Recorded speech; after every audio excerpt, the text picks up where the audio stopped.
Good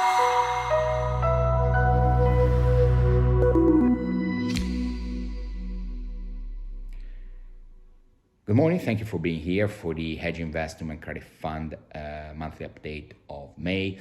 The fund was slightly down 30 basis points, predominantly Argentinian bonds, which suffered due to the political infightings between different factions in the Senate and the Congress, and obviously the reluctance of the lawmakers to approve Milei legislative agenda. We think is a kind of natural infighting, very similar to what we experienced many times in Europe. Eventually will be sorted out. Eventually the reforms will be approved, but because of that, we suffer a little bit on the bonds. We reduce. We're actually in the process of considering when to come in again. We think Argentina is benefiting incredibly from stability on the exchange, central bank reserves going up, a very strong agricultural sector, lithium, minerals, and obviously whoever is going to be in the White House in November will be supportive of Milei. So quite positive and bullish on that.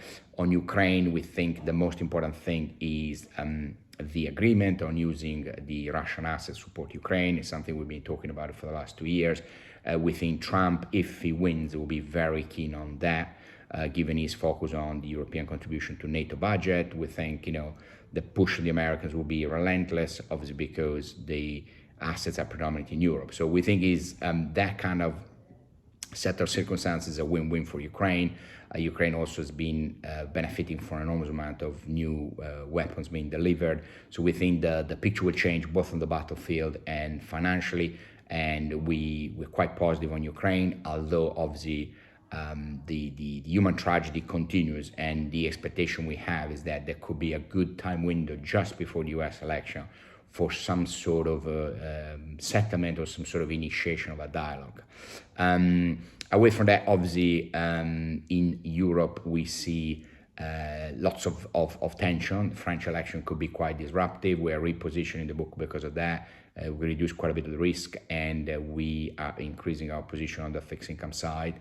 That could be a good hedge. On the corporate side, FIJAC is doing really well. We think it's, the stock could actually probably double from here, and that would carry on the convertibles that we have.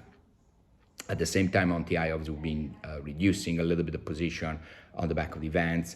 And overall, our positioning globally has been to reduce risk into the summer and to increase our kind of defensive position, especially in Europe with the French election. Thank you.